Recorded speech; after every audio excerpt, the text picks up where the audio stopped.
Привет, друзья! Все изменяется со временем. Пожалуй, кроме внешности ведущей Первого канала Екатерины Андреевой и, несомненно, УАЗа, в народе прозванного буханкой. Эта машина выпускается Ульяновским автозаводом с 1958 года.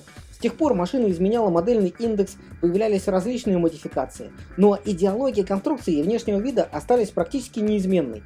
Попробуем рассмотреть, в чем секрет феноменального долголетия ульяновской машины.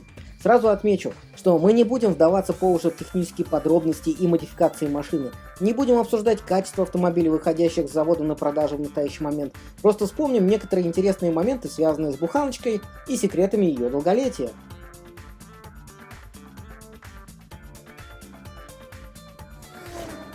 Если коснуться истории, то в начале 50-х годов прошлого века, то есть в те времена, когда разрабатывалась ульяновская машина, было четкое ощущение у всех, что холодная война между СССР и США вот-вот перерастет в горячую, и ядерного апокалипсиса не избежать. Соответственно, Ульяновский автомобильный завод получил заказ от Министерства обороны на разработку автомобиля для вывоза раненых и погибших из очагов радиоактивного поражения.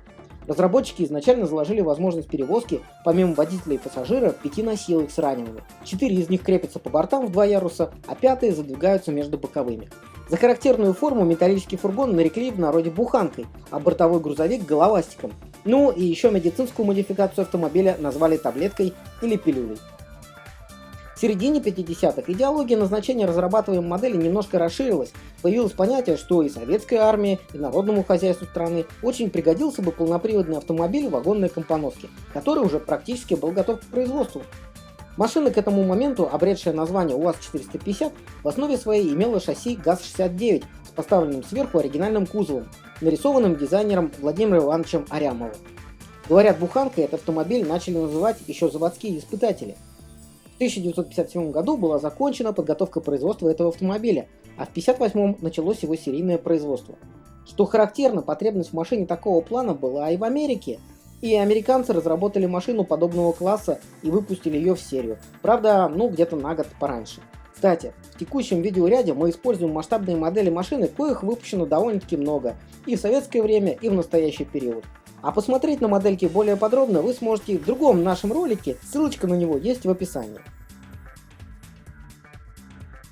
В середине 60-х машину сделали более технологичной, изменилось оформление передней части автомобиля, так привычную для нас сейчас. Появились новые модификации. В итоге, за все это время буханка стала рекордсменом по количеству модификаций, что, конечно, естественно за такой период времени выпуска. Машина нашла для себя применение и в армии, и в народном хозяйстве, и в специальных службах, да еще много где.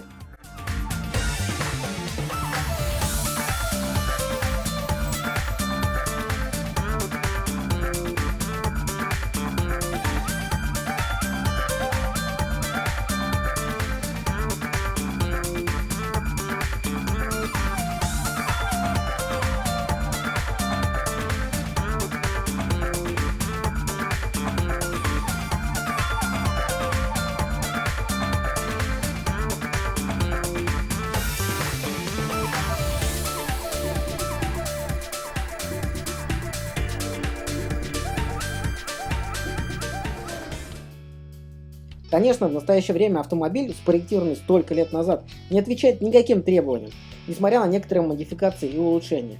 Ни эргономики, ни безопасности для водителей и пассажиров нет. Но автомобиль до сих пор выпускается, покупается и используется. Чему же? А потому, что буханка незаменима в нашей огромной стране с нашими направлениями вместо дорог.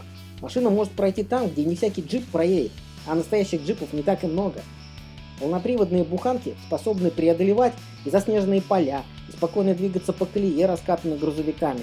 Для охотников, рыболовов и кладоискателей, естественно, это самое милое дело.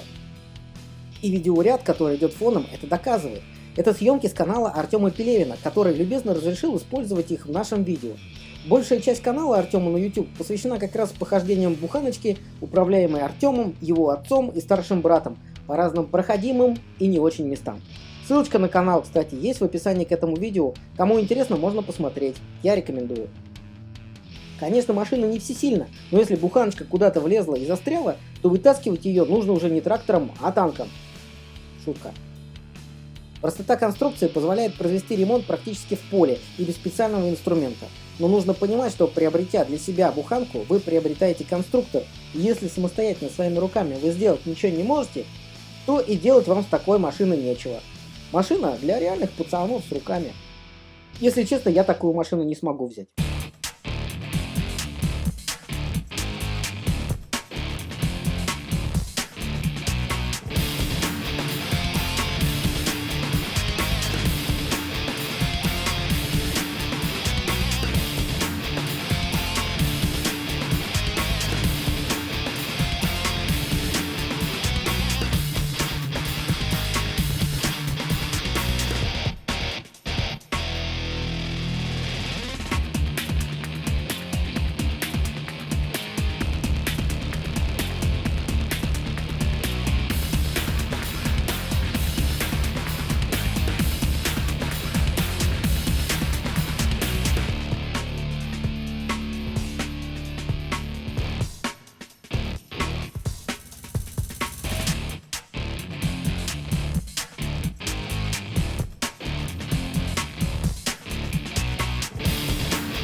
Наше видео было бы неполным, если не упоминать, что в начале десятых годов уже нашего века появилась информация, что в Японии появился спрос на автомобили УАЗ.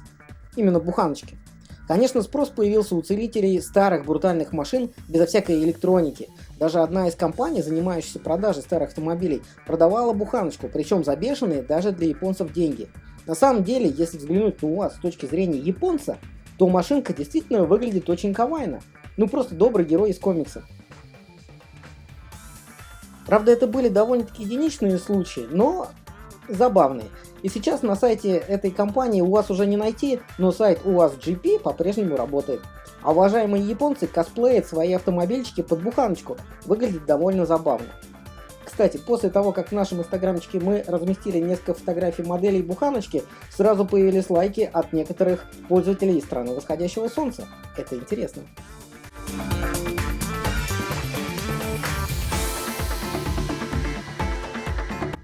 Ну и, наверное, стоит упомянуть, что буханка — это герой интернет-мемов.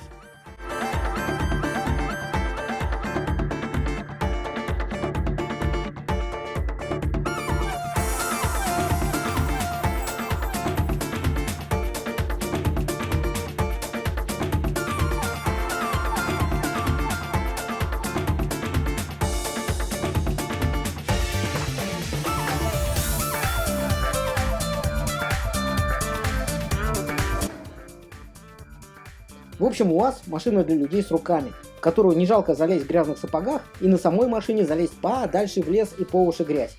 Феноменальное долголетие связано, на наш взгляд, именно с универсальностью и повышенным КПД автомобиля. То есть приобретайте вы себе не только головную боль и набор моделист-конструкторов, но еще и надежного помощника в хозяйстве. Простую машину, не испорченную электроникой. Сколько же еще проживет буханка? Скорее всего, недолго. Ужесточаются нормы безопасности и экологичности, и удивительно, как еще машина жива и производится. По идее, ее нужно было прекратить выпускать еще в 2004 году. Хотя, есть на этот счет некоторые сомнения. Взгляните на кадры из фильма «Страховщик». Сюжет по фильму развивается в 2044 году. Но что мы видим там, в далеком будущем? Буханочку. Я даже не знаю, что и сказать.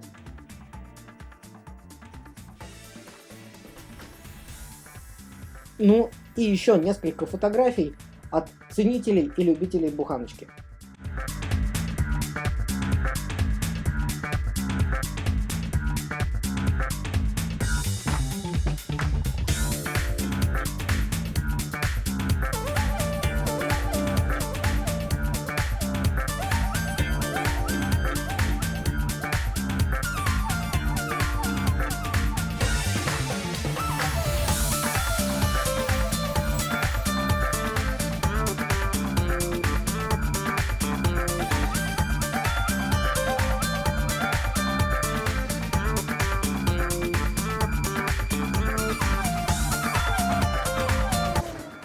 Спасибо большое за просмотр. Если информация показалась интересной, то ставьте большой палец вверх и подписывайтесь на Техноенота. Всем пока!